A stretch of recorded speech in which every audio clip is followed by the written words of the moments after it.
In the upper right, folks, in the blue, he's the reigning world champion for Kaizi Gaming. Give it up. It is Oliveira. Almost timed out properly. And on the bottom left, in the blue, or in the red, excuse me, the best player online. He is the Terran player. It's Byun. And that's always kind of funny, right? Because Byun is this player that is very, very good online. And I don't think that surprises anyone all that much, but realistically, he has looked very good online. It's just kind of how things have been happening. But then he kind of fumbles the ball offline.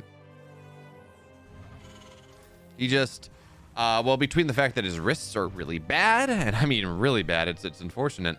It's the point where, like, if he has to play on a webcam. So, for example, Pig told this story in one of the videos he released prior to Katowice, but Pig ran a $2,500 tournament, something like that, in the last year, and he had player webcam set up and things. And Byun asked to not play on webcam because even just knowing that the webcam was on, that made his wrists hurt like hell. So it's always sad. We see Byun on stage and, like, online, like, he won. He was top 2 in 7 of the 8 online cups he played after the patch. Like, it was very good for him. But offline's a different story, and I don't know if we're ever gonna get the Byun that we got way back in, what was it, 2016? Whatever year it was when Byun went and, won the entire thing. Now, Oliveira is not someone that has those problems. In fact, it's kind of cool. So we see Oliveira right here. He's playing in the WTL studio. So after Kaizi Gaming went and they won. Yeah, right, Marty V. Byun. And you can't forget Spirit. Spirit had a great run at Katowice. He overperformed last year. Remember, last year he beat Solar in the first round of the group stage. Byun got the first shot here, so they're both gonna have to back up. They re-engage, and this is a little bit awkward, and it seems at the end of the day, nothing's really gonna happen. Oh, but Oliveira thinks he's got, there's a Marine here, Oliveira. I don't care that you are the living embodiment of sunburn protection. It's not gonna work.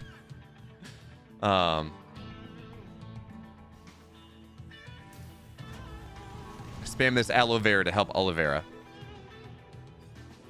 Yeah, Kites is fantastic. I'm a big fan. I didn't get a chance to talk to Oliveira all that much, unfortunately. When I was at Katowice, I wasn't hanging around with the players all that much. But I mean, he's fantastic.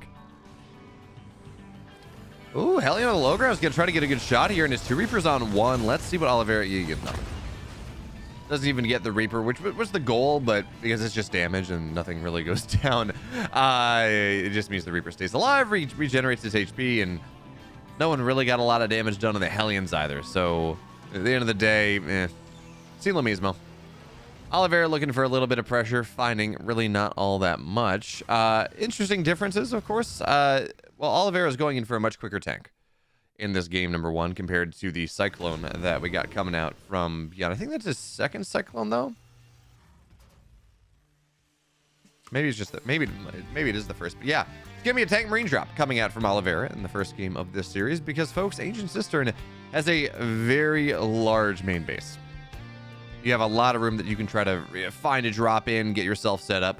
And that was actually how never mind, that wasn't on Ancient Cistern. That was on Altitude, I think. Anyway, that was the game that Maru won, right, at Katowice, where he just got a drop like this in the main base, sieged up, and his opponent could do nothing about it. But the interesting thing here, of course, is Oliveira has baited Byun out of his own base. There's Cyclones, they're Hellions, yeah, but they're not in the main base. So coming in from a bit of an interesting angle does Oliveira.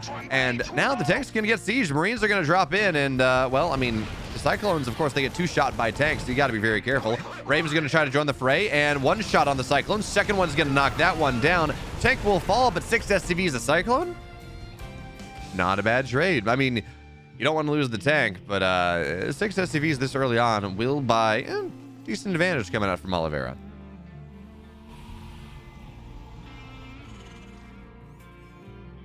Hey, Inflatable Wolfie. I mean, I feel you, Marty V. Byun. With respect to geopolitics weren't so annoying. Wish we were better friends with China. The WTL is going to have a offline tournament. Is round 2 of the drop coming. This one's a Cyclone, and it seems like Oliveira is looking for a snipe on a Raven. But they're attacking some Marines on the high ground, and I don't think that's going to get all that much done. But it's so interesting to see Oliveira play TVT differently from how he's playing in Katowice. Realistically, against Maru, he was playing defensively. He was waiting for Maru to make mistakes. He was punishing. But against Byun, more high octane. He does not want to give Byun the presence on the map that you can get by just being a little bit defensive. So I love this move from Byun. The Reaper and Hellion find their way onto the other side.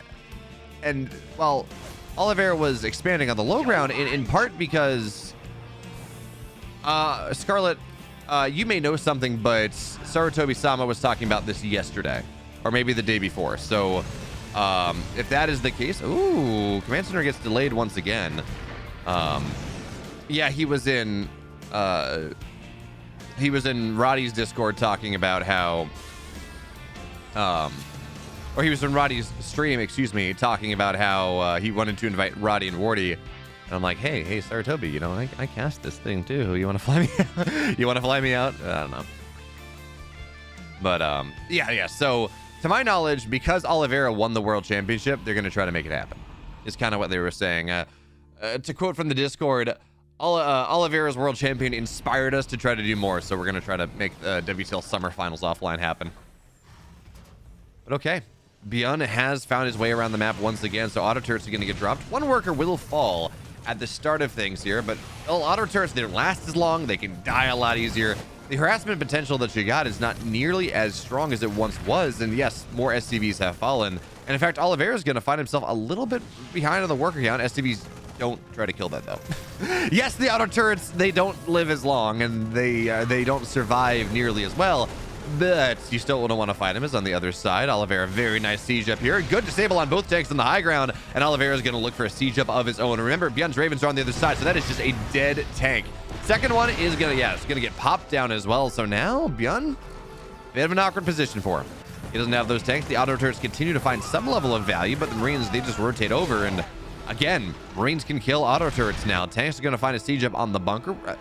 And I don't know that Byun is getting enough damage to deal with the fact that he cannot mine out of his third base, the fact that he lost these tanks, and the fact that, well, this is just a constricting position that Oliveira has found as another tank is going to get shut down here. And Oliveira, the slow siege forward, well, Byun's about to lose another tank, and we can see that he is sharking around on the left side. He's got 16 Marines and medevacs. His +1 is done just about. His combat shield's done just about, but I worry that Byun is not going to be able to get what he wants. The tank is going to be disabled, and it's not going to go down, though. Marines are going to run forward, coming in from the left side as well. Oliveira overstayed his welcome just a little bit, and he's not even getting SCVs. Only 3 of them have fallen down right before the upgrade is complete. So Oliveira did do significant damage. He denied the third base for a while, but Byun holds. He smashes the army, and now he's the one with counterattack potential, sitting up about 10 army supply. Equal on upgrades. Well, actually, no, he's not. Excuse me. Combat shields are not done.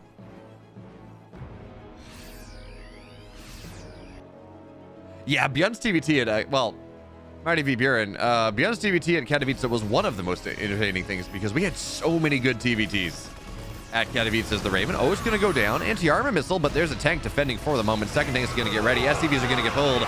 Oliveira, he just wants to make sure he can hold right now. The SCVs are falling, but the entire army is falling as well. So one tank goes down, second one goes down, third one goes down, and in all honesty, 8 SCVs, not all that much. Yeah, but and Snail to go. You have such flashbacks of TVT on Oliveira on Ancient Cistern. I mean, yeah, that game was incredible. And I loved the way it ended, too, where Oliveira, he scans out his opponent's army, knows he's under scan vision, rotates to deal with the forward base, kind of around where he is right now, knows Maru has to unsiege to defend, and is pretty much clicking back to go kill Maru as that's a big anti-armor missile. Pretty much clicks back to snipe Maru as Maru is unsieging. So it was a designed play almost, as a Raven will fall. Now, okay, Biostims forward. There's going to be one dead tank. Second one's going to get not snapped down. And all without now. Now it's just undefended because the anti-armor missile means the Marines cannot fight. Byun F2's his way home. He just needs his entire army here. He's going to maybe drop into the third base. This third base is getting so low. STVs and Bio, once again, they're going to get pulled. But there's just going to be so much dead stuff. The Vikings, okay, they're not even going to land, but the medevacs will continue to fall. Yes, these tanks will go down, but it's 11, 12 STVs, bunches of Marine. Well, excuse me, no, never mind. Byun is getting... I'm sorry, I can't read the worker counts. I'm so used to WTL being inverted. Well, Snail to go, I went back and watched it. Because I watched it in real time. I'm like, wow, that's super cool.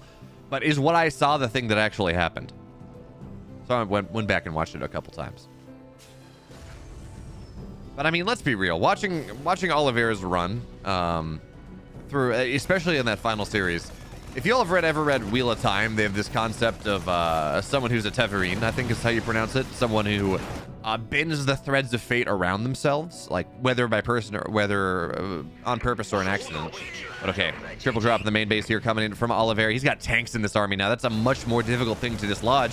Although, remember, Mario was able to dislodge that massive drop pretty easily, but we're not at that state of the game. Not nearly. So we will see reactors go down, tech labs go down, the Marines continue to stim forward, but Tank's going to shell away in them. And by the way, +1 mech attack just about done here. Byun stems on top of things, and his splits are decent. So runaway, Tank's dead, Marines are not for the moment. They find their way into the third base. The Liberator gets damage done in the natural and the main. Oliveira is just absolutely swarming right now, folks, and this is going to be a dead third base unless Byun can do something to save it. That one tank on the north side while Oliveira continues to stim forward. And it seems like, well, never mind, the tank's going to go down. Is it? Oliveira. You can kill that tank much easier, and he's not going to. But even still, 40 workers just went down.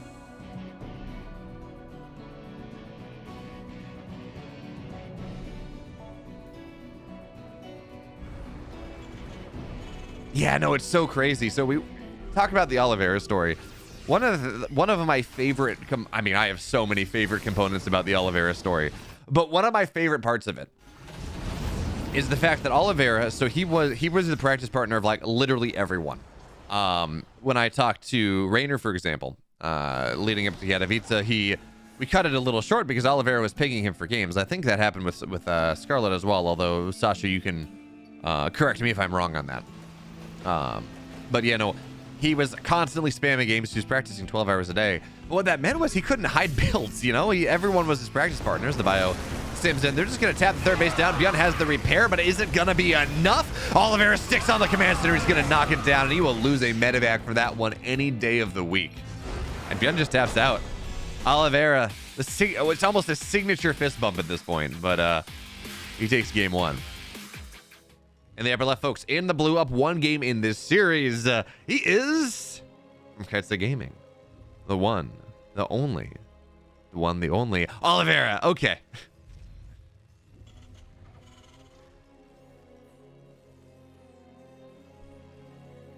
And in the bottom right, in the red, down a game, but looking to knock his opponent out and make it so both players have both teams have one less life. Folks, it is Byun. Be unstoppable. Yeah, it's so interesting to me that ping sometimes doesn't even, like, sometimes actually helps, or that VPNs helps ping instead of hurts it, which is just, that feels weird.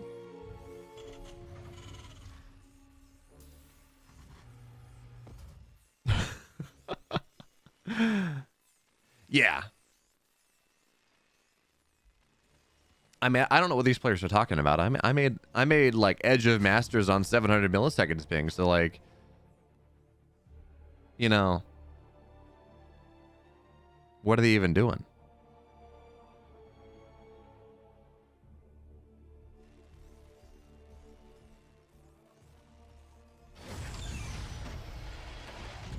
Also, I love that the StarCraft community has started just blanket responding to any ESL tweet.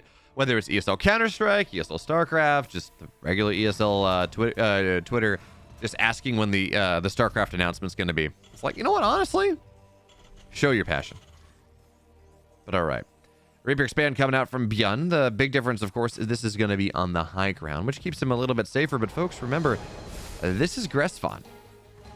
This is a very big map. It is 37 seconds, 38 seconds across the map. It takes a while.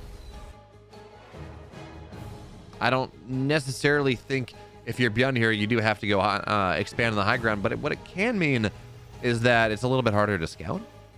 Although this is fun. Oliveira, he's doing what he did in game 2.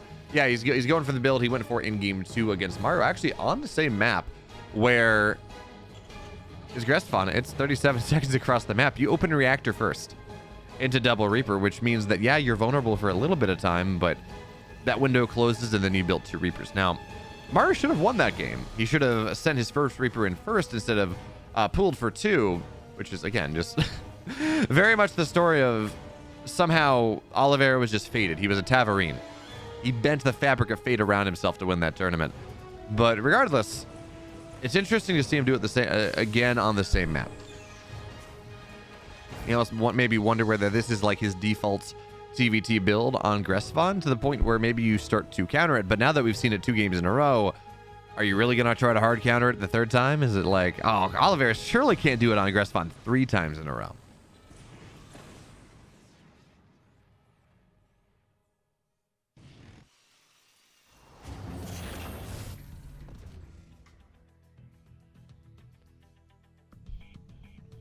But anyway, here comes Oliveira. Second set of Reapers, just a little bit faster than it might otherwise be. So running across the map with 4 Reapers, 2 Hellions, right as Byun drops his natural. So Oliveira gets the scout here. He knows kind of what's happening.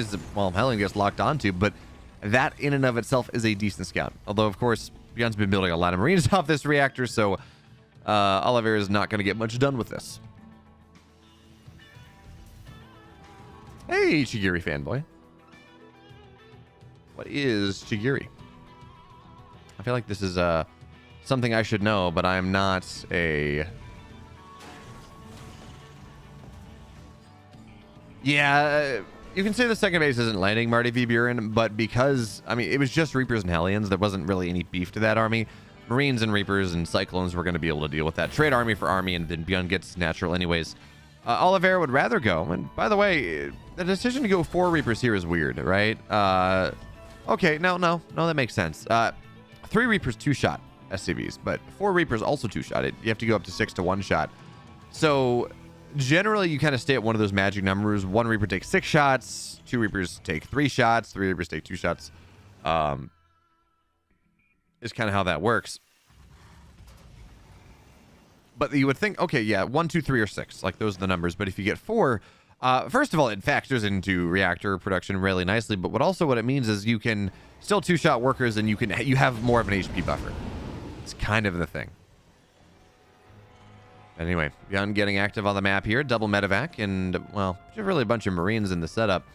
And now, what Oliveira is looking for, what he's hoping for, is these Reapers, they're going to dive up in the high ground when Byun shows his face, when Byun moves his entire army onto the other side of the map. Well, Byun's kind of doing that. Kind of, but not really. So let's see whether Oliveira decides to go. Okay, so the Cyclone and the Reaper on the other side, and Marines in the main base, which Oliveira is going to see last second. Byun finds the dark spot, so this is a bit awkward, folks. STVs have to get pulled back into the natural. Cyclones and, well, Oliveira does have to rotate over, but okay, Reapers in the main base here. How much damage can they get done? Tech Lab getting targeted down for the moment, but Tank, there we go, on the high ground is going to be more than fine. And, okay, Oliveira has lost 6 workers. Byun is about to lose 6 as well. And these Reapers, well, you know, they don't matter all that nearly as much as they otherwise would have. So it's a full scout of the main.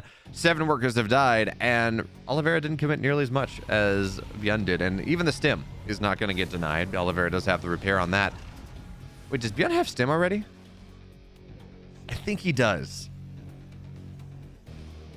Ooh, okay, yeah. So one of the workers that went down, of course, was the worker that was building the 3rd base, which is not what you want. So Byun's 3rd base is going to be pretty far behind, but again, I think, yeah, Byun's got to have stim done. That is a significantly faster stim, which is, of course, explained by the fact that Oliveira had tanks defensively all ready to go. You get a couple extra tanks early, your stim's a little bit slower. But realistically, that quick stim doesn't matter 9 games out of 10. I don't know. 10 games out of 11 or something. Because it is Tank and Raven and Spellcaster dominated in the early game. Early stim doesn't really allow you to do all that much because you just get, you know, tank shot down. But Byun, he's going for a bit of a bust here. Tanks on the right side, bunch of Marines as well. He's got random Reapers and Hellions, but that's not what matters. What matters here, of course, is the significant Marine count as Marines run forward. And while Oliveira gets a decent scout, he actually scans out the entire army. So it's a great scout. Hey, Rootfly. I actually don't know a ton about fuzzy logic. I was reading a paper about like fuzzy math from like a dynamics perspective, but I do have a rice cooker. And for those of you that are unaware, fuzzy logic was a field of math that was designed to make rice cookers cook rice better.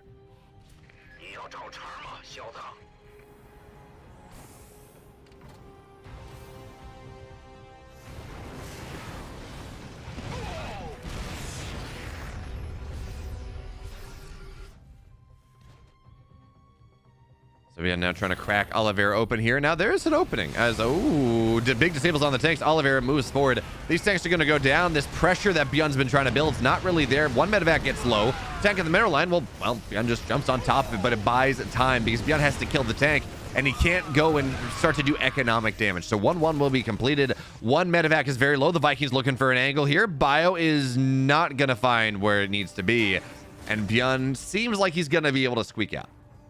But the pressure at the front was dealt with. Oh, well, actually, the disables here. Oh, that's super cool. So one medevac will fall down. Vikings can chase the second one down. A couple more shots in the corner. And boost doesn't now matter anymore. Yeah, Byun's just going to lose that. So that's like 20 supply going down in the corner there. Of course, you disable the medevacs, so boost isn't a thing. Or Byun back in the main base, dropping on top of the tank. There are a couple Marines. Obviously, you want more. So Oliveira reinforces and I'll drop Marines right on top. And the fun thing is, Byun's not totally on top of that tank. So while he gets it eventually, there was just enough outside of range that the entire army, even if it wasn't getting shot at, well, the splash damage was enough. Yeah, you don't need to do math for cooking rice in a rice cooker dynamic chili, but the rice cooker does. And that math allows you to fudge the amount of water and the amount of rice effectively. So, you know, instead of having to be very strict on your rice to water ratio, it's just like, yeah, it's close enough. Modern rice cookers, you can get away with like plus or minus 25% more or less water than you should have. As Byun tries to get on top of things, and well, SCVs are going to get pulled. Vikings knocking the medevacs down first. The tanks get pretty decent shots, and Oliveira now, he stims in, but there are too many tanks on the high ground. The Ravens have to run forward. The drop has been dealt with. Only 4 workers have gone down. And Oliveira, he goes for the break. Anti-armor missile on the left side. One tank gets disabled. Here's Oliveira. Well, he goes, and now Byun got the unsiege. Well, very well done. The tanks move forward. Auto turret, not auto turret.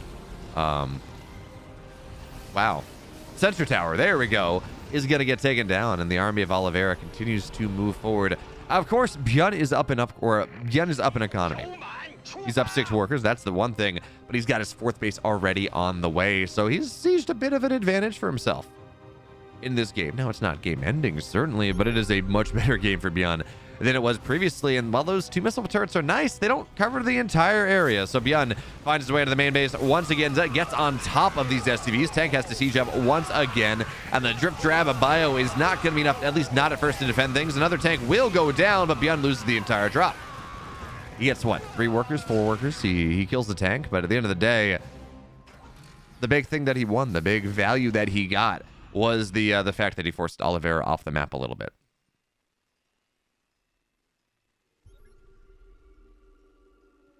Yeah, Marty V. Byun, you say that, but then if you look at how much all the damage Oliveira has been taking, and he's been trading army for army, like, Byun's drops have not been all that effective, which is kind of insane, considering how effective they look like they would be. But now Oliveira, with this air dominance he has, Liberators are going to siege up the tanks. Now Byun stims in medevac-less Marines, finds his way into the 3rd base here. That's going to be a rich supply depot that's going to get targeted down, and this is the economic damage that Byun has been looking for. 9-10 SCVs will go down. Oliveira gets on top of things, and by the way, his armor is not done just yet. Liberators, they're knocked down, but that is so much dead bio.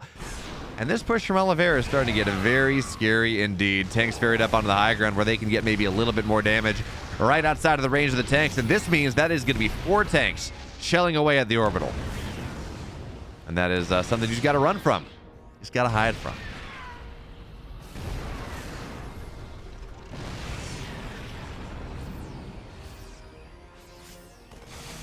All right, so more tanks are going to get knocked down. There's just no Marines here to defend this, so tanks are getting dropped, or Marines are getting dropped on top of all the tanks. And this defensive line of Byun, I mean, yeah, sure, some tanks survive.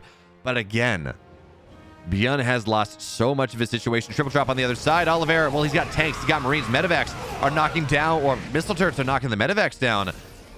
And we talked about, well, yeah, Byun's been trying to hammer Oliveira. Unfortunately, Oliveira seems to be made of tungsten material, the much higher melting point. So the forge, the forge that Byun is trying to hammer away at Oliveira in, well, it's just going to break his hammer. Bio tries to stim forward here. Ravens will go down, but there are so many tanks that, well, Byun just loses the fight. Bio stims forward, gets on top of the disabled tank. Second one's going to go down, and now you got to pick up, run away, but a massive supply lead has really started to open up here. Well, Oliveira, you guys, you don't want to lose those medevacs. We talked about big supply leads.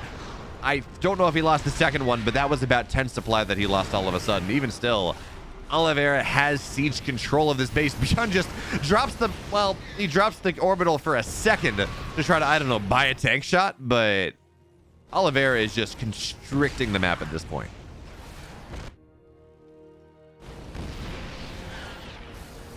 Yes, Rootfly. The tungsten's melting point is higher than that of rice. This is very true.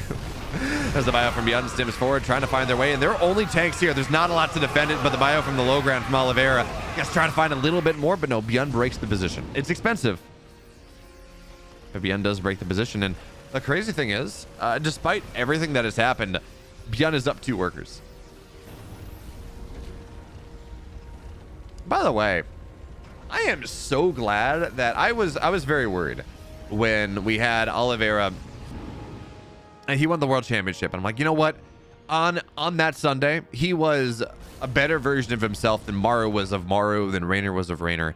Like he was feeling himself. The game was moving in slow motion, but you know, you never know whether, especially with a run like that, whether it's going to hold, whether it's actually the player is that good, or whether he was just playing that good on that day.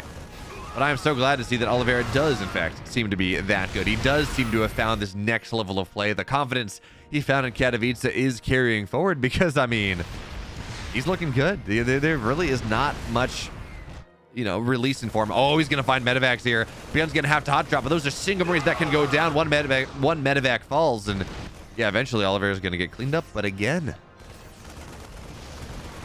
it's just little bits of damage. Another tank will fall.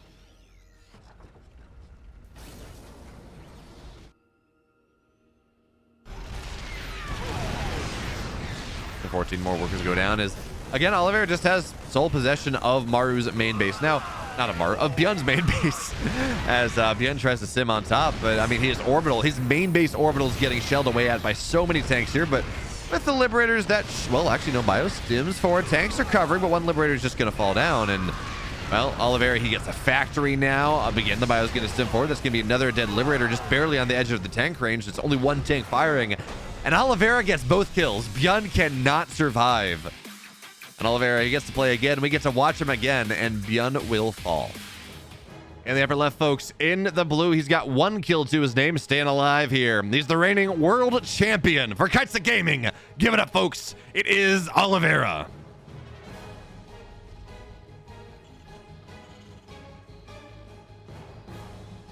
And the bottom right, in the red, the sniper, the Terran sniper for Shopify Rebellion. Folks, it is Harstem.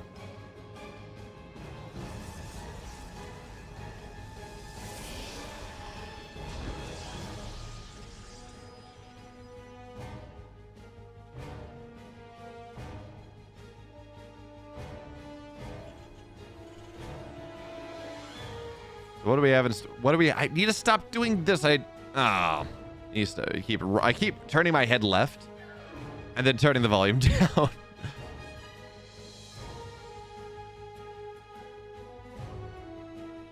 But anyways, what are we going to see here? Dragon Scales is, of course, a very short map. It's about, I think, 34 seconds across. Granted, is that SCV number like the best? No, but it's a good approximation of just like how wide the maps are. And it's a map that tends to be very difficult to take the third base. Of course, no Tosh Sponge, but yeah, I try very hard to pronounce things properly. The one exception, of course, is down, but that's just because there's no point in being the odd man out on that one. But yeah, And I don't even think that I do it perfectly. It's like Kaizi. So it's like not just Kaizi game. It's like Kaizi, so whatever.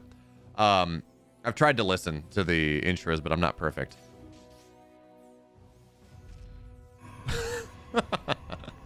Thank you for your endorsement there, Sasha. No, we're not taking bets, Xenon CL, because these games happened this morning. So if you went to Wait Liquipedia, you could win every bet.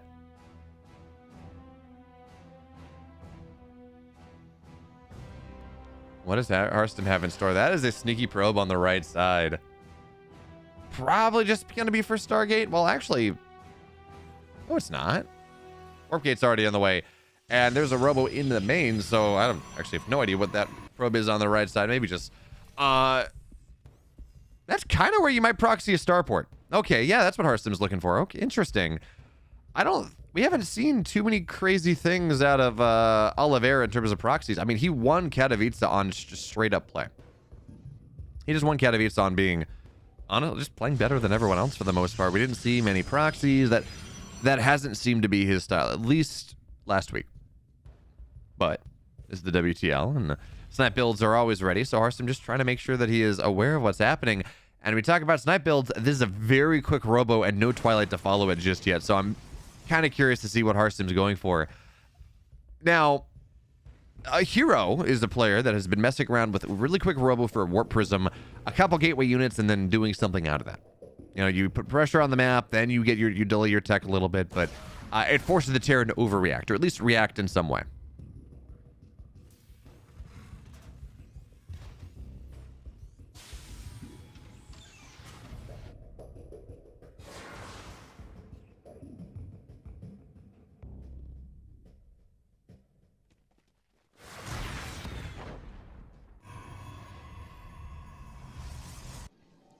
Yes, Liquipedia. And MW1832, I see your redemption to read a poem.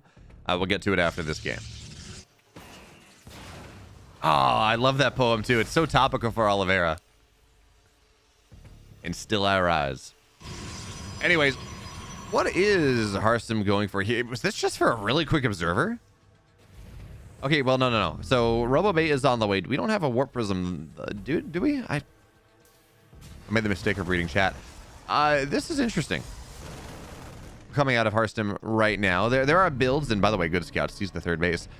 There are very quick Colossus builds that we've seen players mess around with. It's a decent response to some of these extremely aggressive Terran openers, which, in fairness, are things that Protoss has been suffering in this matchup in like the 7 to 10 minute range. With shield batteries have been nerfed a little bit. Shield battery overcharge specifically has been nerfed. Disruptors are not quite as powerful. Just Protoss has lost some of their defensive tools, and coupled with the ghost buff, the early game, the mid game ghost buff, it seems like Protoss are not really able to reach the 4-5 base setup super evenly. So this is a solid response to that. You get a very quick robo, you get very quick extended thermal lance, you get 2-3 Colossus by the time some perspective 3-1-1 hits, and then you're fine. But Oliveira's just going for a third. You know, he does have +1 sim combat shields on the way, of course. I mean, yeah, but he's got a third base. It's done already. He's building 3 STVs at a time, or he will be, well, he will be soon enough. And that just means that while this is going to be a timing, that, you know, Stim is done, +1 is done, combat shields are going to be done right around that 6-minute mark. He doesn't really have to get anything done. His economy is, in fact, going like gangbusters. He's only down 7 workers against the Protoss that took a decently timed third and does have that chrono. So the question is now whether he decides to move out. Because, of course, his army, while his economy is doing great, his economy is doing great. His army is just not going to be quite as big as it might otherwise be. I mean, Oliveira is only up about 15 army supply right now, which is significant, but not the 20 to 30, 25 army supply that a Terran wants to be up over a Protoss if they're going for some sort of 3-1-1.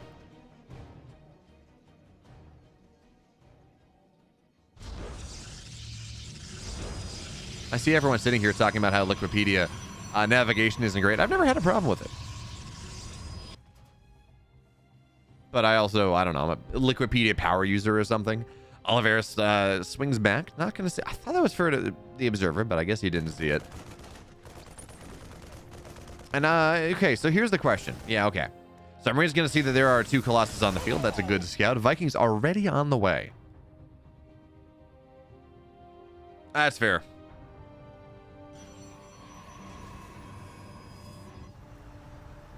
Oh, that is a horrible URL, Warnell. To this date, it's still ESO Pro Tour /2022/23/master/ that is horrible. Yeah, that's not great.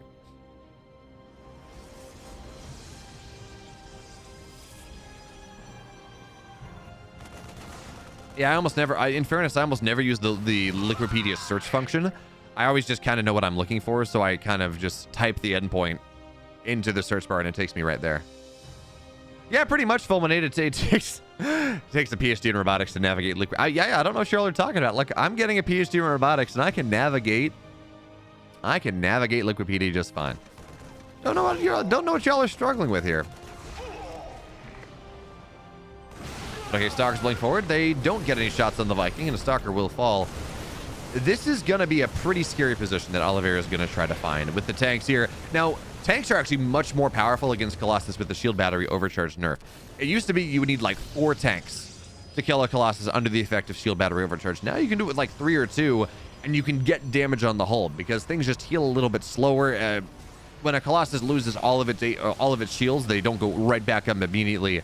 So with less tanks, you can start to volley down Colossus, start to actually do damage to their shields, which is really important as this push coming in from Oliveira starts to really hit critical mass. He's up 30 supply, he's up 40 army supply, he has 1-1, and the 4th base is just dead. Harstem has no shield battery, nothing to really allow him to defend. His charge is not done, and that's really the big deal. Now Oliveira, he pulls the trigger, sims forward. Vikings on the sky trying to get something here. Stalkers, they just have to run away. They can't fight the bio, and the medevac or the warp prism is going to, whoa, nice save there on the Archon. Warp prism not going down just yet, and it's only 2 Vikings coming in from Oliveira here. It's not quite enough, but he's going to siege up the high ground. The push continues. Now with 3 tanks, it is so hard for Harstem to take this fight. More Vikings, more tanks joining the fray, and folks, Ghost Academy on the way as well. Oliveira has his 4th base. He's up economically. He's up 2 workers. He's up, well, in bases too. But Harstem's going to try to catch the army on the retreat. Stalkers, well, line of sight blocker. Medevacs have a little bit more vision. Tank siege, and you got to back the hell on up there, Harstem. It's not going to work.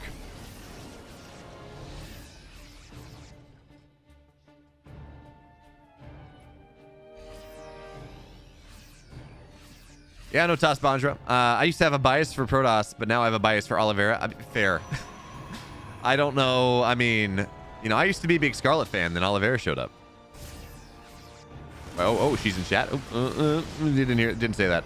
Anyways, here comes Harstem through the middle of the map, and Oliveira's scan. Yeah, Harstem's gonna run right on into it, so Oliveira should be able to reposition in time.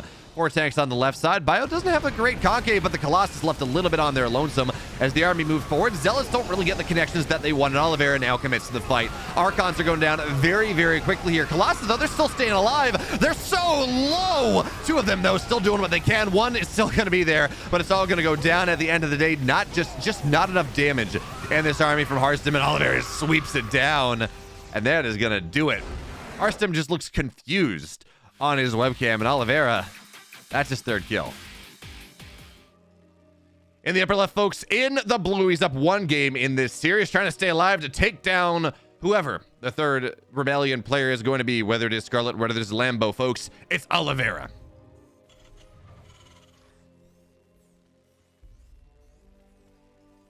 And on the bottom right, in the red, the sniper. He took down Maru in the regular season, but can he take down the world champion, folks? For the Rebellion, Harstem.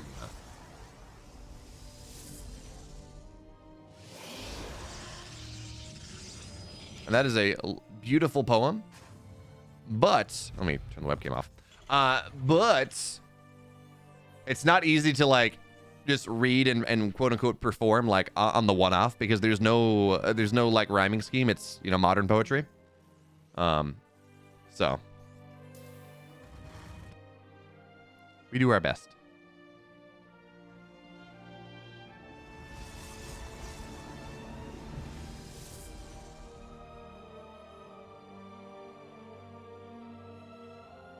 Okay, so game one was game one was just kind of Oliveira smashing.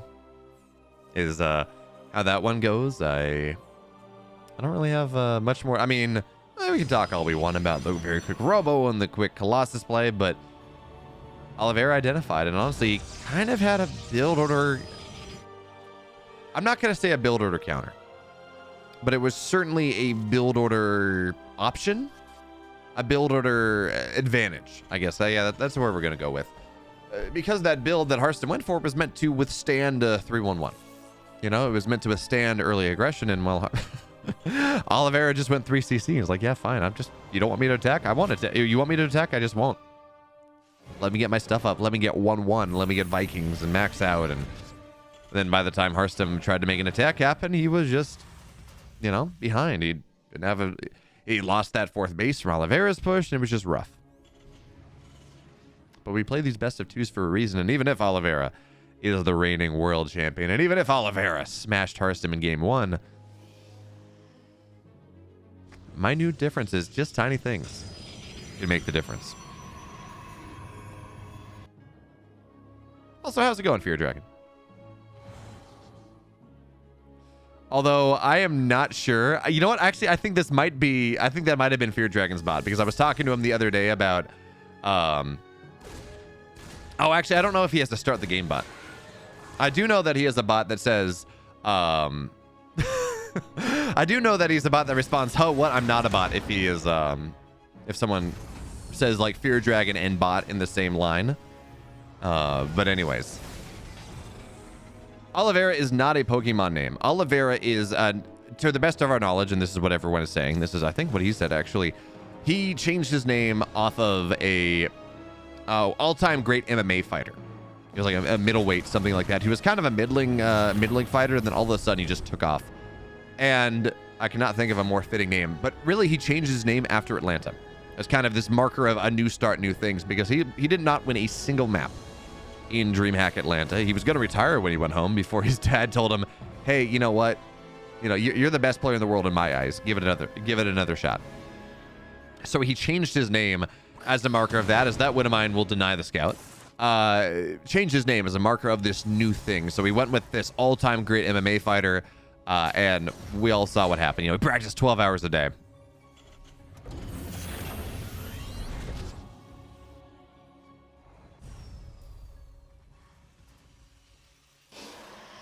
Yes, that is exactly what it is, Dropship Magic. It is, the new name is off of Charles Oliveira, who's a 155-pound former lightweight champion.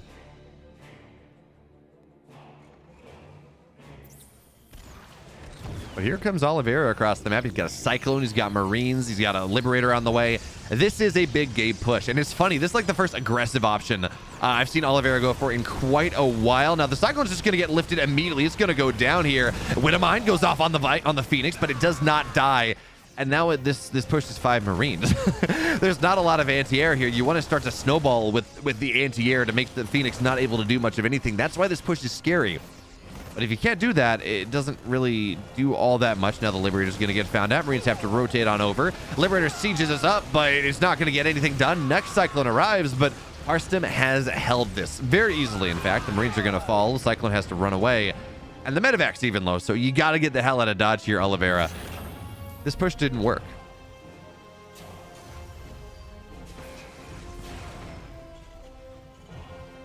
Yeah, this looks very good for Protoss.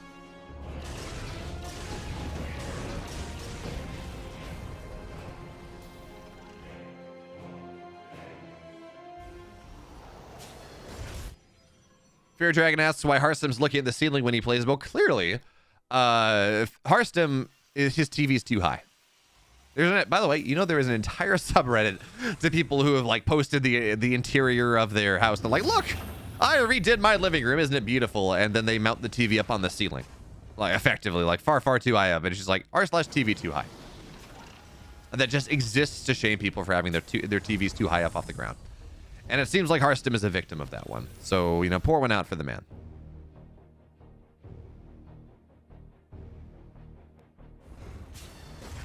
But I mean, yeah, Oliveira is not in a good situation here. His stim is only just now getting started. That push didn't find any value. Harstem's already got his 4th base on the way.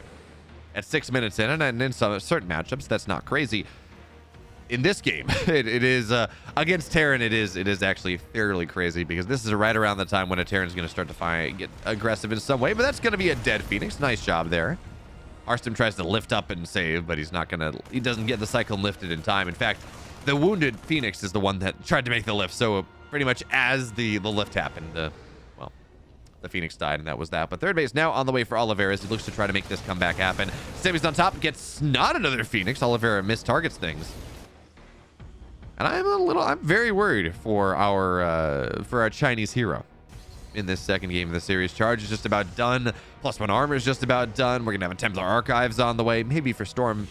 Well, actually, we're on 6. Yeah, so Storm's gonna go up. But I'm worried about a potential just follow up here. Lots of Zealots, maybe a couple Archons to tank the Phoenix above. That seems very enticing. Okay, Phoenix gonna run forward. Widowmine gets a great shot there. One Phoenix goes down. Another one loses a little bit of armor.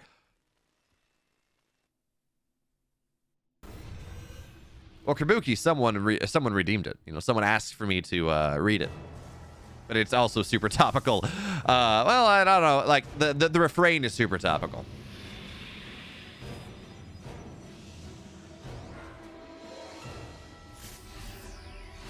He's just yeah, you're right, Emperor Fuble. Oliveira's just a normal guy that loves StarCraft, loves esports, loves being on stage, and just happened to win a world championship.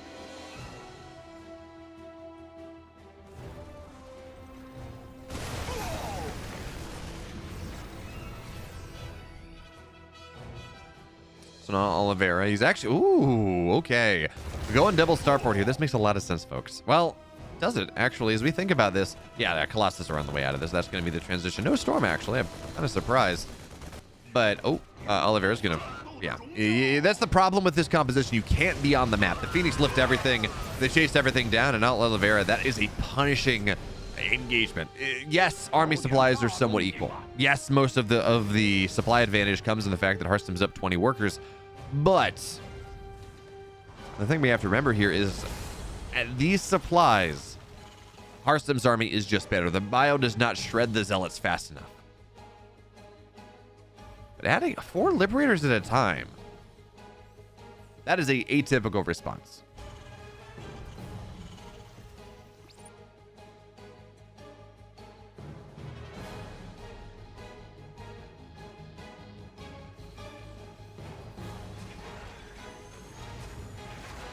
Yeah, okay. So it's 4 Liberators at a time, and I was thinking this was going to be for some crazy push, but now it's really locking this position down. Oliveira is just trying to take a page out of TY's book. Like, I think back to TY versus Parting back on Death Aura. Yeah, Death Aura, where he was down early, and he just said, fine, I'm going to batten the hatches down so hard, I'm going to get like 15 tanks. But Harstem has the transition already on the way, +1 air attack. On the way at the same time that we have Extended Thermal Lance, which is kind of funny. Widowmine gets another Phoenix here, and 4th base is going to be just a little bit further delayed, but 2nd Stargate on the way. Fleet Beacon just about done. I'm going to assume these are going to be for Tempest, actually. Harstem doesn't want to let this game go super late, doesn't want Oliveira to really get back into it, so you get Tempest, and it's just infinite damage. You sit at range, you get an Oracle, and you just start to plink away at the Terran army. Punish them for just kind of sitting there and being defensive. But as I say that, no, it's going to be carriers. Interesting. Carriers have, in equal parts, been buffed and nerfed. I think it depends on who you're talking about. So we saw Cristiano go for some like 2-4 carrier 7-minute openers against Reynor yesterday. And in that situation, the carriers were actually kind of buffed. Because Reynor was not really able to kill the interceptors all that quickly. And instead, it was the carriers that took damage to their shields and the micro backwards. And a bunch of more queens went down than they normally would have. So from that situation, it was kind of a buff. But it also means that you don't need to micro your Vikings quite as heavily to make sure that the carriers go down, the Colossus go down. So from that perspective, it frees up a lot of APM for the Terran to do other things.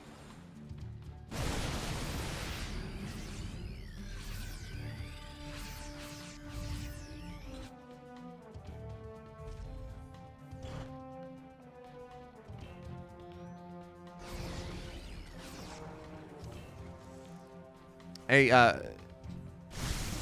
okay, there we go. So Harstem's even killing some of his own workers now because he needs those carriers, right? But the interesting thing is we're not seeing a full air transition. He's getting a couple, sure, and he's going to take this forward base, but he still has ground upgrades on the way. He is still committing into that. This is a smattering of carriers to, or, it's equal parts ground and air. It's to support each other. It's not just the massive, hooray, I'm going to build like 50 carriers, have fun. As that drop's not going to find much of anything, but Harstem goes bowling, and he finds a little bit of the army. Oliveira loses a little bit more, but Liberators defensively here are in a good spot. And folks, we do have Liberator range on the way. That is something. As the Zealots continue to, you may get a little bit of damage done. Missile turret will go down. They're not going to get +2 armor, but they're going to try, and well, that's a bit obnoxious.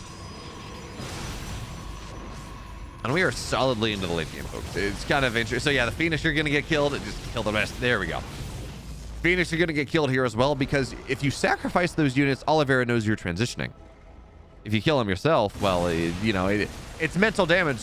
Your army feels really bad about themselves, but your opponent doesn't know what you're going for.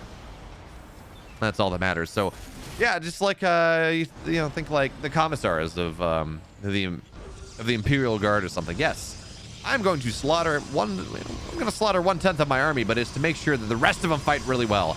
But here comes Oliveira up onto the high ground. This static defense is just going to have to get canceled. Disruptors run forward, but they're going to show us just why Liberators are the answer. You cannot get in range all that easily. So Liberators, they close up everything, even without Liberator range. Yeah, this is going to be a very difficult position to hit. Meanwhile, Oliveira on the bottom left side, that's just going to be a dead Disruptor. Nuke goes down.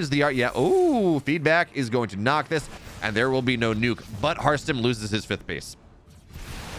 I don't know. He's going to get Viking shots onto a carrier as well. Shield battery overcharge pop to keep it alive, and now Storm goes down. But Harstem is just out of position here. He has an immobile army.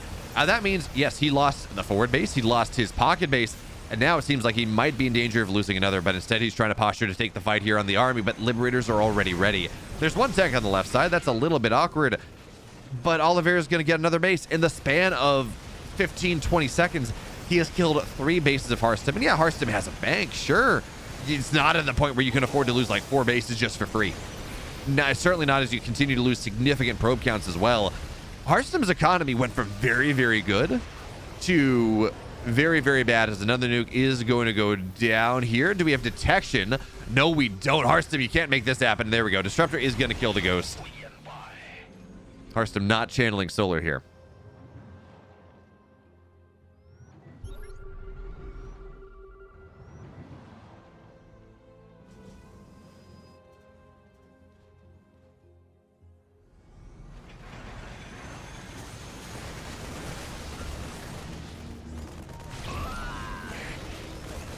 So now we have Harstem just looking for a fight. He's lost 3 base. He's down effectively on 1 base. His main and natural, we're 14 minutes in, are pretty mined out. But he's just looking for a fight at this point. His army is terrifying. I mean, it's maxed out. It is +2 carriers, +1 armor on the carriers. No shield just yet, but it's 2-3 on the ground as the ghost runs forward, and that's a dead ghost. That's a very loud death sound too. But how do you get down the ramp? Right? That's the big question. How do you get down this ramp? How do you actually force Oliveira into a fight that he doesn't want to take? And I don't... You got to catch the Liberators on siege. Like, that is the big deal. And because of the way this map works, because Oliveira can just dominate the sensor towers with his positioning, it makes it very difficult. So now, so many missile turrets on the way. I would love to see how many we have. Nuke from the high ground onto the low ground. Again, just trying to clear this static defense. And it seems like this one, finally, is going to be successful. So Nuke... Oh, never mind.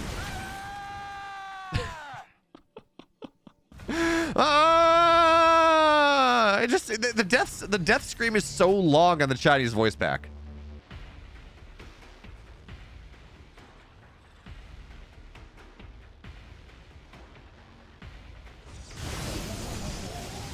And finally, more zealots go down because we need a mothership. We need a war. Actually, that's what it is. You need a war prism. Man, the Sim City Oliveira has on this side of the map is patently insane, as more zealots will continue to go down. I mean, I feel like you do want to keep some zealots in this army, just things to distract the Marines. What is our Viking count out? Oliveira adding in, of course, more starports to make sure he can reproduce. We're at 16 Vikings to 10 carriers, 3 Colossus, and a mothership. Honestly, I feel like you want more Vikings. Oh, Vikings get a good pot shot there. Storm does not land, and Vikings Well, they don't have +3 just yet. That would have one-shot the carrier otherwise. And that's kind of the math you're looking at for the most part.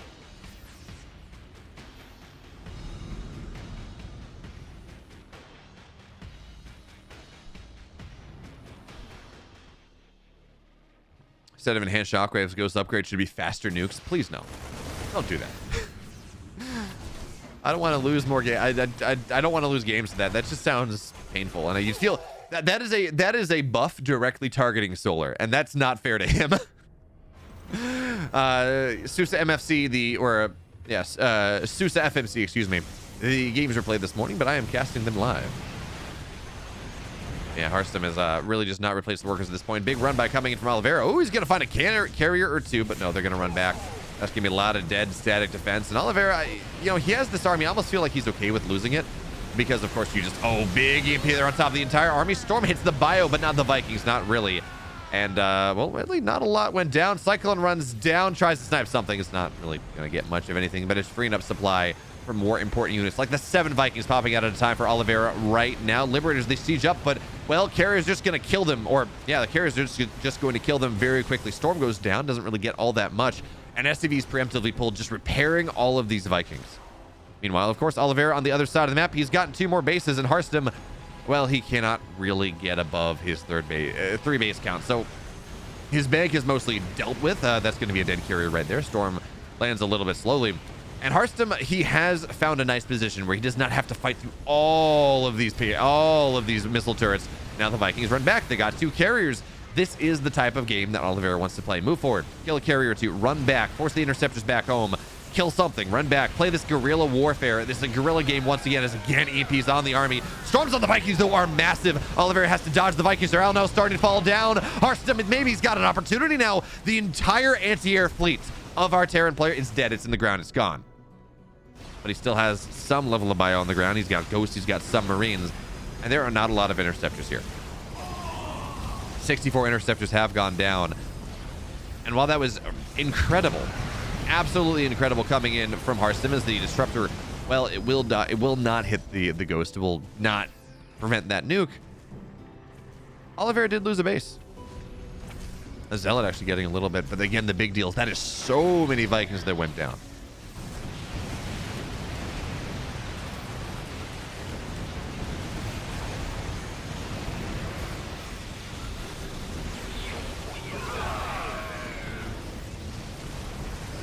Yeah, Harstem just taps out. Kaizi, they take the 2-0-4-0. They got 2 people dead. And Oliveira is just showing us exactly what kind of form that he is in.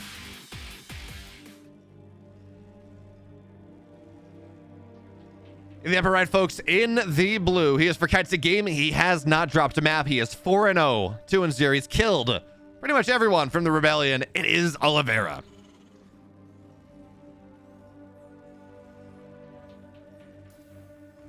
And the bottom left in the red for the Shopify Rebellion, looking to put an end to this streak.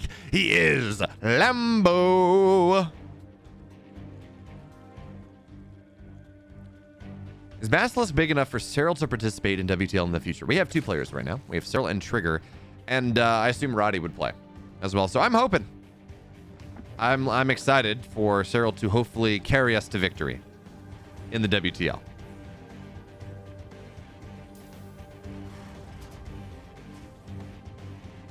Or who knows? We might pick someone up between now and when the qualifiers happen. That'd be kind of fun.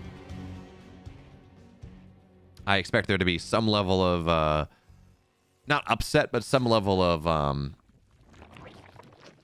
don't know what's the word I'm looking for.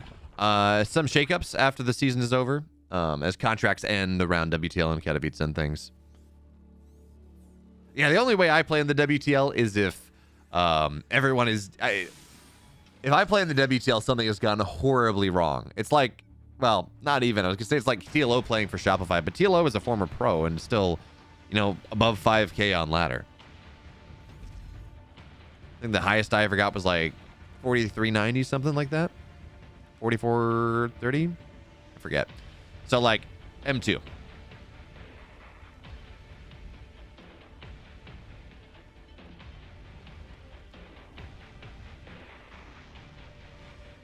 But anyways, talking about this matchup, Oliveira, of any match that he played in the playoff run, though, he looked most vulnerable in TVZ.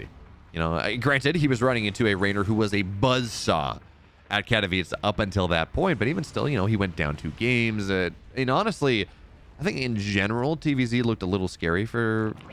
okay, it's not as bad as PVT. But TVZ looked a little scary for the Terrans at Katowice. I need to see more to really make a judgment, but because a part of it was Reynor and Cyril killing every Terran, so it kind of infected the win rates just a little bit. But I like this choice. Again, Lambo, his ZVT was very good at Katowice. Again, while he didn't... I don't think he won a series, or if he did, it was only one. He won maps, and he certainly looked... He was in good positions to win that as the Reaper tries to go forward, get the creep tumor, but unsuccessful.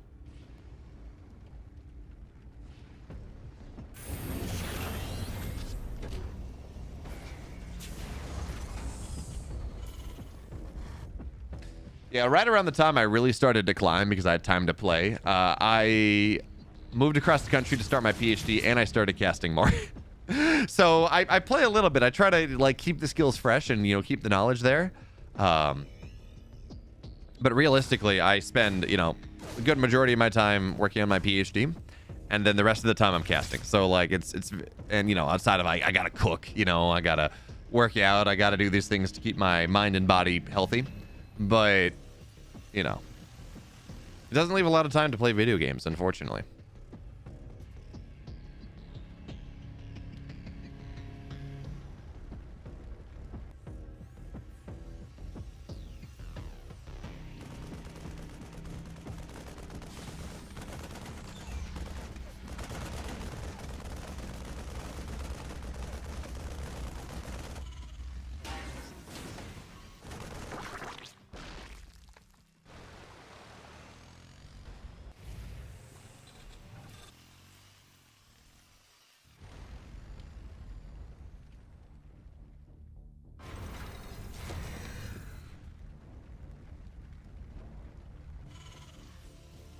Ooh, okay. So we started to see more battlecruiser play in Katowice than we've seen in a while. Special one for 3-port, well, technically 4-port BC.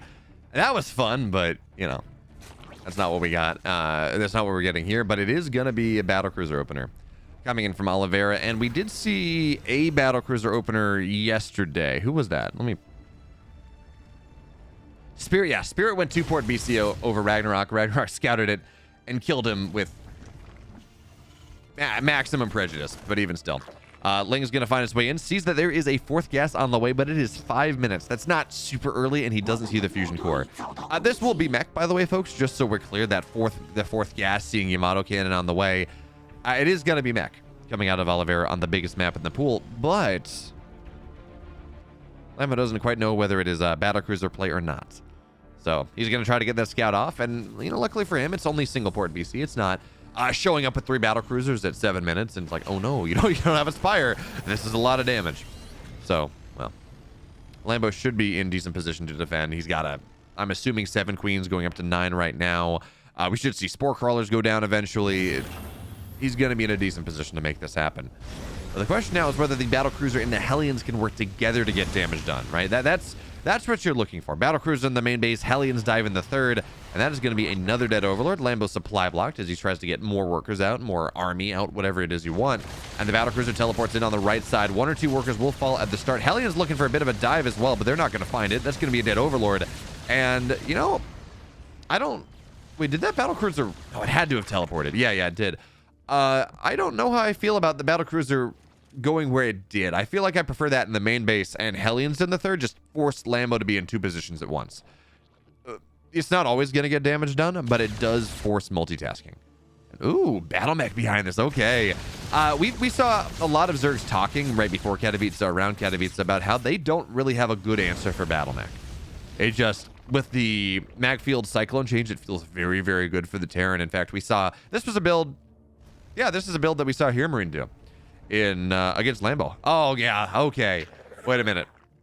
This is fun. So this is actually kind of I don't know that it's a hard snipe, but this is a build that we saw here Marine do against Lambo when Lambo queen walked him, and well, here Marine held it very easily. But battlecruiser into battle mech.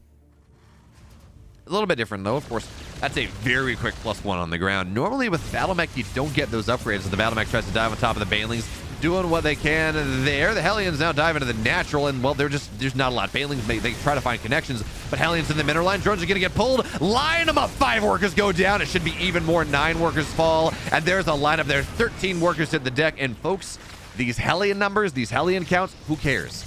You replace them. You have, what are we at, 5 factories right now.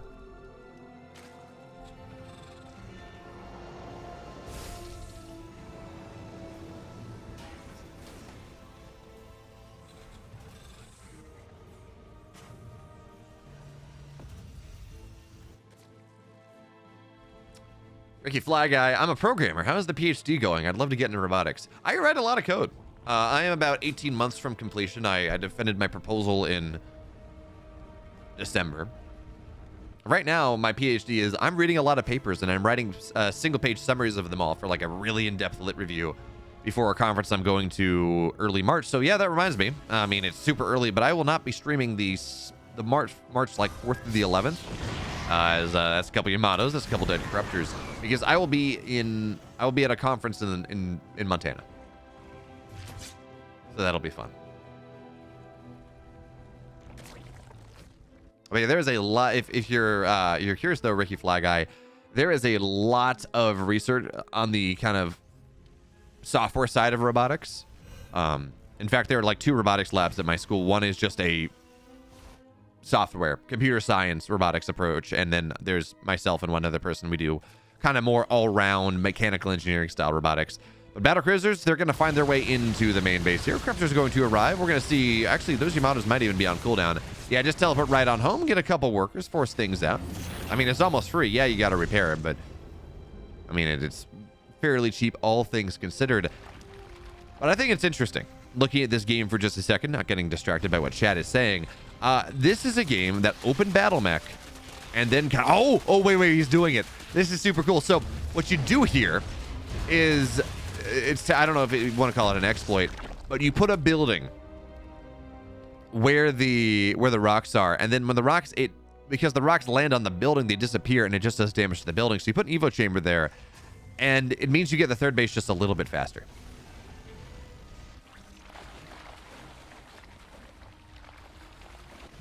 It's an air. I mean, in fairness, it's an aerospace conference, and the resort we're at has the hotels cost just about as much as the government like per diem day rate. So it's a lot of industry that go and they get to go hang out and go skiing when they're not going to talks.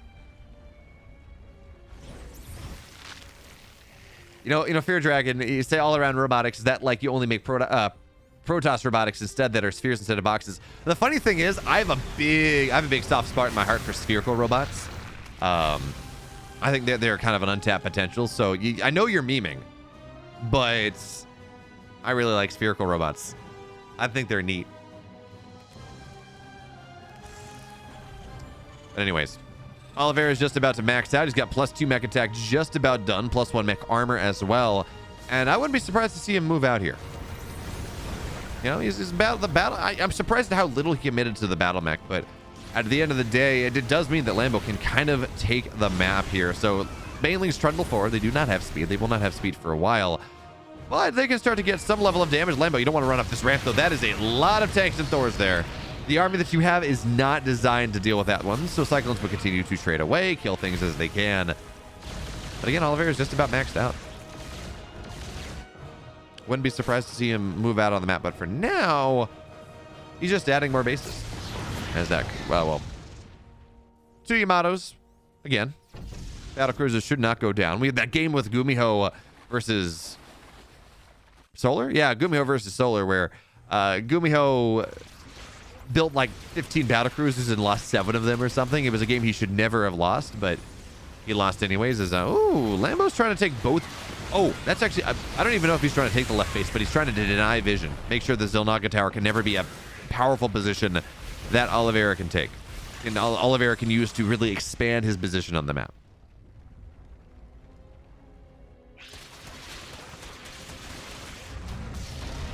Or he's just going to try to take the base. He does have a drone here. So this is super cool. He's taking both rich mineral bases, and, well, Oliveira cannot allow this to happen. One gold base, fine. Two, though. Two cannot be allowed to happen, so Thors are going to run forward. That's going to be a dead base very quickly. Ling as though they're threatening, and the unbailing speed is done, so it's a little bit harder to make this defense happen, make this fight happen, but while base goes down to the right side, or Lambo is going to lose his base on the left, and that's just kind of what you're looking for. You're not really trying to take this base yet as Oliveira, but you do want to deny the base. The Queens, they run forward, and they're just going to go down. Yeah, you know, Queens can transfuse, but folks, let's be real. Thors do insane damage. Plus 3 Thors do as much damage as DTs. But actually, they do more DPS than DTs. But okay, Queen's still try to move forward. That's going to be a dead right side base. What can Oliveira find out of this position, though? Because Lambo is somewhat exposed on the right side. Banelings, they run forward, and they get a lot of Hellbats. That's going to be very nice. Hellbats, honestly, not the most important thing right now. It's not like there are Broodlords in the sky really that you need a buffer for. As here comes the army moving forward, and nice trade for Lambo. Considering the economic position that he's in, considering that he just killed the 6th base now of our, well, what am I going to go off there? Considering that he just killed the 6th base of our Terran player, not bad. So Corruptors, they find their way into the main base. Missile turrets are trying to knock down a couple of these, but Oliveira, his Thors are not yet ready. We may see some of Oliveira's production start to go down. SCVs have to get pulled to just try to repair these factories. But 2 of them, I think they're going to go down anyways. Okay, no, out repairing it for now. There were battlecruisers on the left side denying this base, and well, Lambo seems like he's going to try to let that one complete. So Banelings, they run forward. Roach is on the right side. They're just losing this fight. But still, nice piles do go down, kill some more tanks, and those are in fact some dead factories. Oliveira was not able to repair fast enough, but he did get a base on the left side. He's starting to establish the position that he's looking for. Corruptors will continue to fall, and now battlecruisers in the main base. And by the way, folks, again, they can retreat. They can teleport back home. It's not that big of a deal. And this gold base should fall down. Not a lot has been mined out of it. Yes, some has, but not a ton. As now Lings, they're going to run forward, and without many Hellbats here, it's a little bit awkward. So Yamato's there on the Corruptors, and none of battlecruisers can fight this for a while. 17 workers have gone down. Widowmines on the tanks, man. A lot of those Lings fell as well. And this position that Oliveira is finding is starting to be fairly nice. In fact, Lambo has no bank, yeah. So battlecruisers, they teleport on the right side here as well, forcing Lambo to really start to make some difficult decisions. Because battlecruisers can just sit on top of this army. Battles are going to go down, but they're going to miss just barely. Lambo doesn't find what he needs. And now you just sit on top of this army. But there are Neurals here. There are Infestors here. The bio combination can be powerful. And here we come the Corruptors as well. But you can't fight on top of this.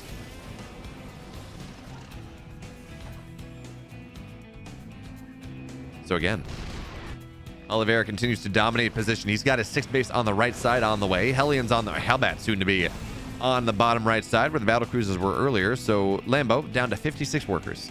He has no minerals in the bank. He's got no gas in the bank, and well, all of a sudden it feels like that Lambo has just been ground down. Yes, he's still maxed out, but he's not mining more than the Terran is. And well, nice job there on the pull in the SCVs. You pull him back, then you move him in, and it just takes so many more resources now for Lambo to kill this base. It is dead, sure, and 15 SCVs have fallen, but the Queens continue to go down. Tanks are seized. The Banelings are really not going to get much connections of anything. And well, what are you going to do here? But okay, well, I was going to say maybe Infestors, but the Infestors have been scanned out. Battle cruisers now, they're getting repaired. So the Corruptors, well, they're going to get one of them. There's a Neural on a Thor, and this is the fight that Lambo's going to try to find. You Neural up the Thors, you make the tanks kill themselves. The tank actually Neural on the tank as well, and there's no scan, so the Neurals are going to go full duration. Thors, though, it just doesn't last long enough. Lambo still does not get what he needs. He's building more Roaches, he's building more Lings, but money is a problem. And despite the fact that that creep tumor from Lambo is very nice, it's not nearly as impactful as it might otherwise be, as the Widowmines look for a key position to burrow out. And this is Oliveira overextending. That is a lot of dead tanks. Oliveira, well, you know, he had a great spot. He had a great opportunity, but now he's got to back up. Now he's got to rethink his position. Now he's got to build more stuff. And the interesting thing is he's going back into battle mech. I don't know how I feel about that. Because Battle Mech is strong against, say, Roach Ravager. Not all that great against Broodlords. It does, however, do fairly well against these Corruptors here. So the Thors will arrive, and actually it's going to be forced back. Corruptors, even if they get the base, it's not going to be enough to really justify the cost. Certainly not with how broke Lambo is. The base mines up or drops down on the left side, so Oliveira continues to try to expand. And any economic damage he gets done at this point, remember, well, actually, his bank has been spent too. Yes, he is mining more than Lambo is. Well, no longer, actually. But he's not in this happy economic position I've been painting him in. Not really. Now, you give him a moment, he's going to drop mules on that right side. He's going to be able to maybe take the left side, and that's going to be great. But now both players have effectively lost their entire banks. I do want to see this creep get dealt with. You know?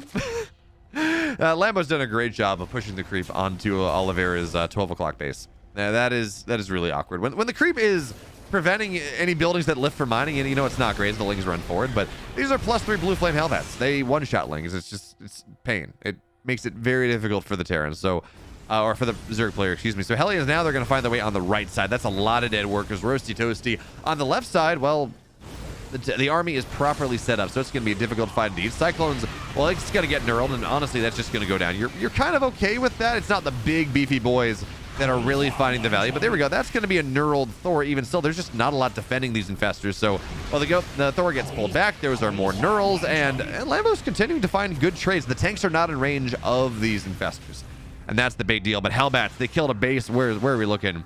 They got a base in the bottom right side. Hellbat +3 Hellbats, they do a lot. So while Oliveira did go, and he took damage, he lost Thors, he lost Cyclones, he got a base. Lambo's economy is, I mean, I've been saying it, but Lambo's economy is not good. Even though he has taken this gold base from Oliveira, it's rough. Yeah, he's got Broodlords on the way, but it's only like 3 of them. He can't afford really more.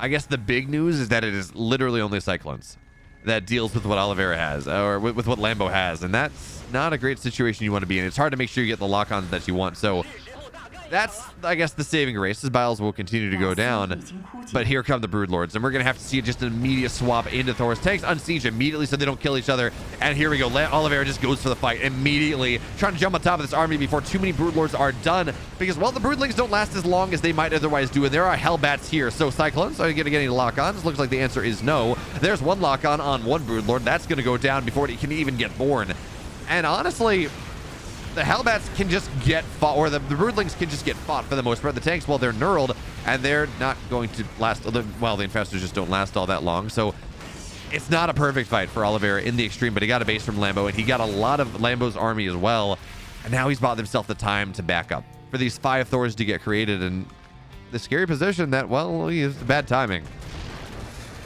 Seems like Oliveira has bought himself the time that he needs, because, yeah, yes, there is a siege now. Don't get me wrong, but some Broodlords went down. A lot of Infestor energy was used. And we're going to have like 6 Thors. Yeah, Emperor Fuble. The reaction here is wild. He just charged the tanks in.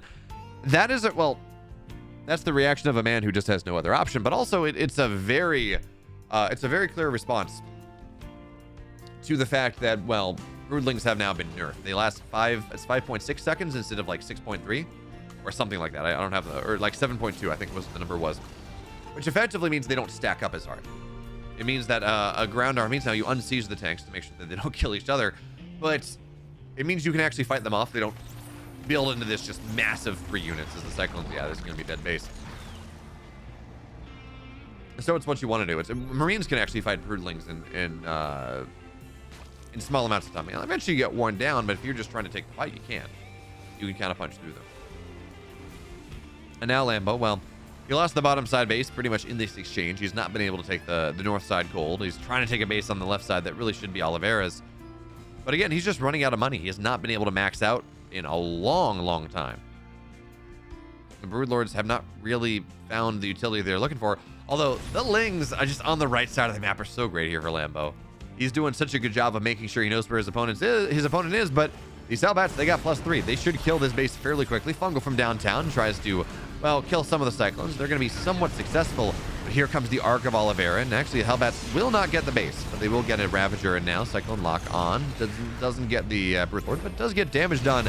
And now, again, Fungals is going to try to make something happen. Tanks, they siege up and now blow that army sky high.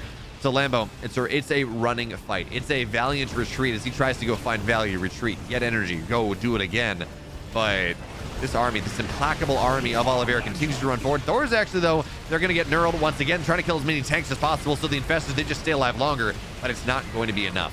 And now again, the Thors run forward. Oliveira finds his position on top of Lambo's outlying base, effectively the last mining base that he has. So Lambo's got to take a fight right here. Lings try to get on top. Infestors, they spend the last of their energy on the fungals. Is this going to be enough? There are no Hellbats in this army, and Lambo's trying desperately to keep Oliveira from taking his base down. Seems like he will be able to do so, but folks, at what cost? Lambo now down below 100 supply. This last Thor will fall, but he's still down below 100 supply.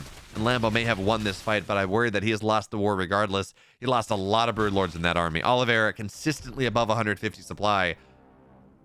And Lambo just doesn't have a lot of money.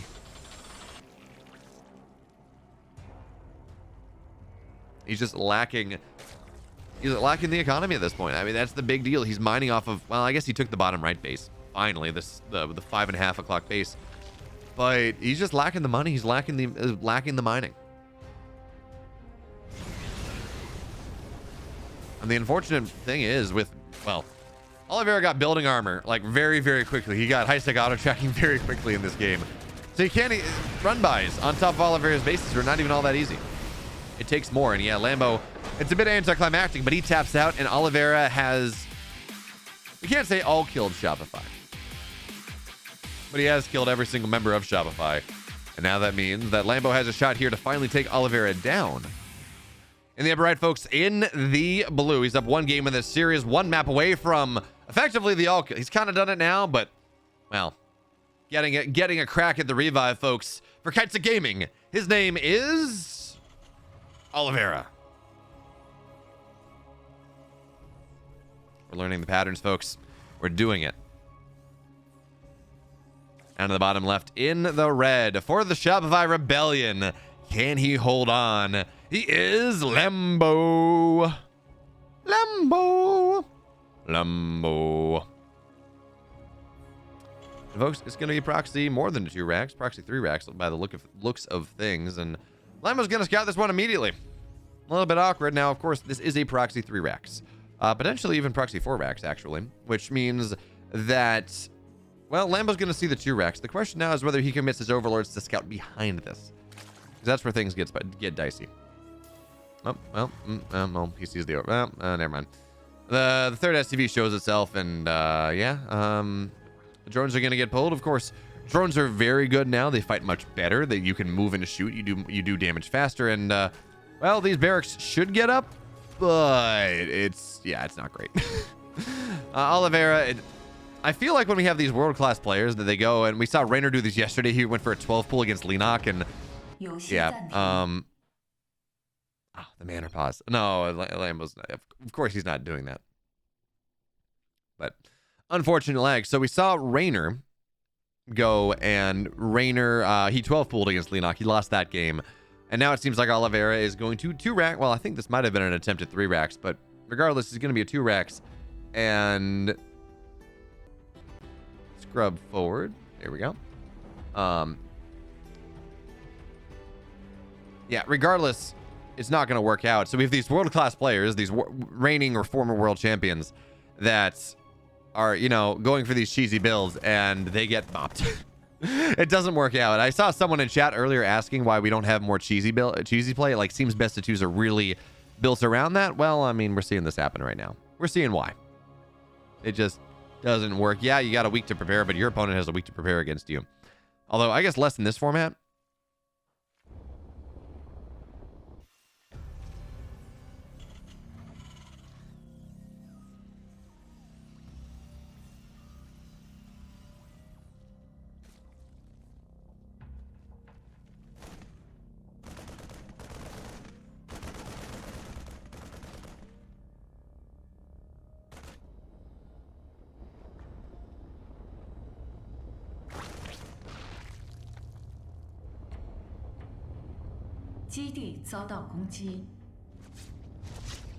So yeah, this is just giving up immediately. I mean, the Marines don't even... You just gotta give up here. Marines, they run pell-mell back on home to make sure the Lings don't get much more done, but it's not. This is a problem. It's gonna be... If Oliveira wins this game, it's gonna take a while. So one barracks on the high ground to make sure you can see exactly what Lambo's follow-up is gonna be, and the answer is macro, by the way. And then the other one goes home. You know, you just want to make sure you do have that level of production. So Oliveira sees nothing in gas. He sees that exactly 100 gas has been mined. He sees that, well, yeah. So this is a macro play. Lambo's not going into his muta behind this, which is an old response to 2 racks. He's not going for roaches. He's not going for any sort of pressure. He's just accepting the gift that Oliveira has given him, and he's going to try to make it move a little bit further forward. Xenon CL, Bayo, this might be a late question, but did I like Katowice? Did I go sightseeing? I didn't get a chance to go sightseeing all that much, Xenon. I spent a lot of time in the MCK, which is where the tournament was, either getting set up or casting or hanging out with talent. But I did go to the Greenpoint Bar, which is like kind of, I don't know if it's downtown Katowice, but it's kind of right near the Spodek. You just follow the tram line down a little bit. So I enjoyed like the downtown central Katowice central part of the city that I got to explore. I got breakfast at this place called Cafe, which is really, really, what's the word? Innovative, right? It's new. As Lambo seems to be having lag again, but it's KAFEG and it is fantastic. They have these I don't know, proto bagels almost. So they're not boiled, but they're kind of the ancestor of the American bagel, and they bake them. There's like bread, and they cut them in half and they turn them into these sandwiches. So I had a like seared duck and some sort of red berry sauce, cranberry like lingonberry jam and brie and greens and things sandwich for breakfast one day, and I had another one that was some sort of lox sandwich with greens and dill and like almost like a Caesar dressing. The lox looked almost like ahi tuna though. It was very red, but it was delicious. So the parts of Katowice that I saw were awesome. I just didn't get a chance to leave the thing all that much. You're right, Fear Dragon. I should be talking about the game. So we have, what is that? Jousta on the right side. He is talking in his Alarak chair, saying, you should buy my notepad. You should buy the mousepad here. In fact, you should buy the WTL gift pack because it's fantastic. You can get a notepad. You can get a dot notepad. You can get a hoodie. You can get a bunch of outsized player cards. You can get a ticket. You can get a commemorative ticket to the online tournament. You can get a bunch of red envelopes for Chinese New Year that has since passed. In the bottom left, folks, we're back into the game. And Oliveira, ooh, this is going to be Hellbat timing, I think. Yeah, there we go. Yeah, it's not going to be Cloaked Widow Mines. Hellbat timing coming out from Oliveira as his response to the damage that he has taken in this game. But the Overlord's going to see that there. Oh, no, he's not. He's not going to see the Hellions, but there are very few Marines. Oliveira does have to go and defend this. He does have to knock this Overlord down before the scout happens in earnest. Viking is not going to get much of anything done. In fact, it will just fall. And the Overlord, what does he see? In fact, he sees that there are Hellions, sure, but where are the Marines? Like, legitimately, yeah, I guess they're down in the wall. So this Overlord is getting a full scout of everything. And the first step of the Hellion push, I guess, is actually just going to be a Hellbat push. Is it going to be a Hellbat drop or Hellion drop? Turn him into Hellbats, I guess, in the main base. And is a Lambo ready for this? So there we go. Hellbats are morphing. Queens have moved over, but it is just Queen Ling, and it's only 2 queens. So this is actually does have the potential to get some damage. Meanwhile, Hellion's trying to dive in the natural, but no. Okay, Oliveira pulls back here. Doesn't think he has what it takes. I think he could have gotten damage done there regardless. Oh, no. He could have gotten so many workers as well. Instead, it's only 2. Now Oliveira, I mean, he had opportunities. It felt like he had so many opportunities to get something done. And instead, he's got nothing. But okay, there we go. Medevac drops into the third. Hellions, they're just going to get surrounded. Hellbats aren't getting much damage, anything. And Lambo is just kind of bopping this. Oliveira finally falls after taking down the life of every single Rebellion player. But anyways, folks, in the upper left, in the blue, he is the other former world champion from Kaizi Gaming, the Italian stallion, Reynor.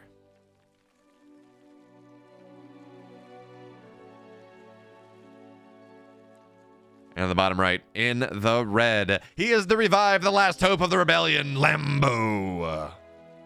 Lambo. Trying to go Rambo. If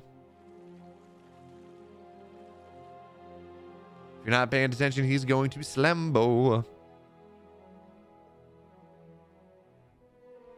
This is why we're not allowed to have nice things. But what do we got here? 16, 18, 17 from both players. Nothing super weird. And I don't know. If I'm Reynor, you know, I have 2 maps to kill Lambo.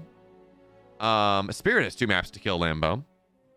And then you have a revive. Like, I'm throwing some weird stuff out. The game theory says you should be doing weird things. I mean, if you're really confident, if you say, Yeah, 99 games out of 100, I'm going to win a macro game. Okay, fine. But I don't know. I feel like when Lambo has to survive so long, he has to kill 3 players. Well, and he has to 2-0 the last one to force it to not go to an ace match. It feels like the proper play is just to do weird things. Speedling floods, Muta plays, Nidus plays, you know. Spam the gamut of different cheesy builds. Because it feels like he's almost certain to fall victim to one of them.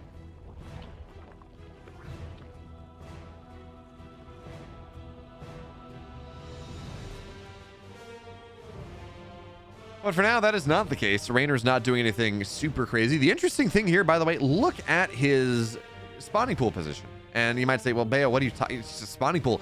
That spawning pool is placed in such a way that you can wall off the main. I don't know if Reynor still practice. I don't know if people still practice this. And I don't know if that's a full wall. It might be with the creep spread. But on the old map pool, when 12 pool drone pool was just a thing, players would practice. You'd put the spawning pool as near the ramp as possible, and then you would cancel a hatch to get a little bit of extra creep, double wall with Evo Chamber, and just not allow your opponent in the main base. And it was a hard shutdown if you could do it in time. It was expensive and it was hard to do, but it was just an instant win if you pulled it off. But I think you can do something very similar on this map. And there we go. There's Reynor doing something a little bit different. That is a very exposed third base, folks. Yes, it is a bunch of extra gas for less drones, but it is very exposed.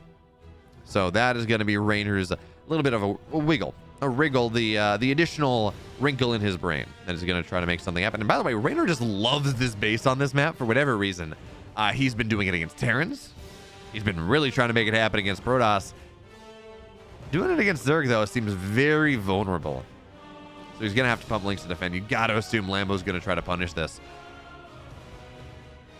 And what does it give you? Well, it effectively means you mine out of 2 gas patches for the price of 1. So it means you can effectively buy 4 less drones early on and and turn those into either more mining, 4 more workers, 4 more drones mining minerals per minute, or a little bit of extra army. So the funny thing is, the single rich Vespene geyser doesn't really impact your gas mining all that much. I mean, it does, but it doesn't really impact it compared to a normal build. What it does is it amps your mineral income, and it means your mineral units actually are able to hit a little bit faster.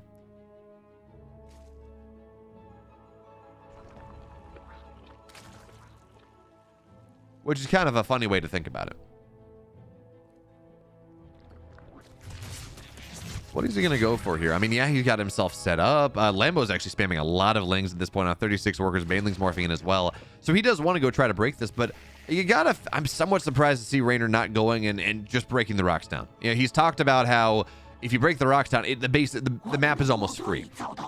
So, well, Reynor's not really prepping for that one. In fact, where are his lings? Yeah, they're at the front. Roaches are on the way now. Are they going to be here in time? That's the question. A couple of Banelings are going to run forward. One Baneling will now fall. Lings now try to get on top Banelings try to get on top of the Lings before they're ready. Now here come the drones. They're running. Baneling gets 1 connection. Second one, is it going to join the fray? Not just yet, but here come the drones. Banelings actually, they connect on top of all of them. So 6 workers have fallen, but the Banelings, they're going to get on top of some of these Lings. Actually, not really much of anything, but well, Lings chasing Lings here. Reynor has lost 6 workers. But remember, his economy, because he was able to take that rich Vespene base, his mineral income was very, very good leaning into this. So now here come the roaches on the other side. I don't know that Lambo's done enough to punish here. His Roach Warren is not done. More and more Lings are on the way. He's building spines.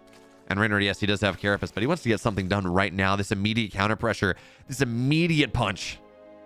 I don't know that Lambo's going to be able to do too much about it. Reynor finds his way into the natural. He gets on top of the Banelings as they're morphing. And Lings cannot get surface area here. Banelings are going to try to... I mean, they get decent connections, but only on the front level of Roaches. So now Queens, they're trying to fight. And, well, Roaches just run into the natural. Looks like Lings in the third base of Lambo as well. So Roaches, they continue to pop out. But this is going to be economic damage. This is going to be a dead Roach here. Roaches in the main base. Drones are going to try to block that out, and that's something. But for all the damage that Reynor took, this is more. So 6 workers have fallen. Drones off the mineral line for a while. And these Roaches will eventually fall. I mean, well, fair play to Lambo. He held on in a way that it didn't feel like he should have been able to do so. An immediate layer behind it. But, I mean, look at what's happening behind this. Carapace halfway done. More and more Roaches on the way. More and more Lings on the way. Reynor's powering up for a next level of this attack. And Lambo's droning. Lambo's getting a lair. He held on the first wave, sure. I don't think he's going to be ready for the second one. In fact, he's moving out on the map, and does he think Reynor's droning? This is such a bad read. He thinks Reynor was droning behind that. Reynor wasn't, folks. Reynor was just building more units. And now there are so many roaches on the map. 62 army supply to 24. Just for the first moment is now Lambo going to see what's happening. Bailey's morphing in as well. And folks, it seems primed that Lambo did get a map on the board. Yeah, he did a great job. He took down the indomitable Oliveira, excuse me. But how do you stop this? 30 army supply up for Reynor. He has Carapace in 12 seconds. He doesn't have it right now, but I'm not sure how much it matters because the Banelings, they're getting on top of the roaches. A couple Banelings on the right side just denying the mining. Banelings here come in from Lambo, but the splits from Reynor are fantastic. There's no army. Banelings, man, they're not, I mean, the Spine would have been a nice kill. Lynx and Roaches on the left side fighting the drones, but the Spine is going to be dead. The third base is going to be dead. Lambo's going to have to just content himself with defending the natural, but he's actually just going to have to content himself with losing this game. Reynor comes in and finishes the job that that Oliveira started.